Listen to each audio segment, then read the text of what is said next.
বাংলাদেশের একজন বাউল শিল্পী আবুল সরকার, উনি একটা ভুল করছে। ভুলের জন্য তওবা আছে। কি আছে? উনি তওবা করছে। ও তো মুসলমান। উনি কি? আরে কথা কই নাকি? মুসলমান। আর তাইবু হাবিবুল্লাহ। আল্লাহ বলছে বান্দা অপরাধ করে যদি আমার কাছে তওবা করে তার আমি বন্ধুরূপে গ্রহণ করি। গান একবার না কোটিবার জায়েজ, আবার কোটিবার না জায়েজ। যে গান শুনলে মুর্দা দিল জিন্দা হয়, যে গান শুনলে শান শুনলে অন্তরটা আল্লাহ রাসূলের প্রতি দাবিত হয়, আল্লাহর মোহব্বত অন্তরে পয়দা হয়, এই গানটা জায়েজ। আর যে গান শুনলে জিন্দা দিলটা মইরা যা, বালা মানুষটা পথভ্রষ্ট হয়ে যা, খারাপ পথে চলে যা, ওই গানটা কি না জায়েজ।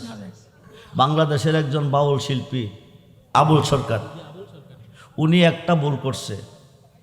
ভুলের জন্য তওবা আছে। কি আছে? উনি তওবা করছে। ও তো মুসলমান। উনি কি? আরে কথা কই নাকি? মুসলমান। আর তাইবু হাবিবুল্লাহ।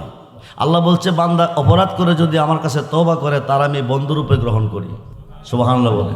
উনি তওবা করার পরও ওনারে জেলে কই নিছে?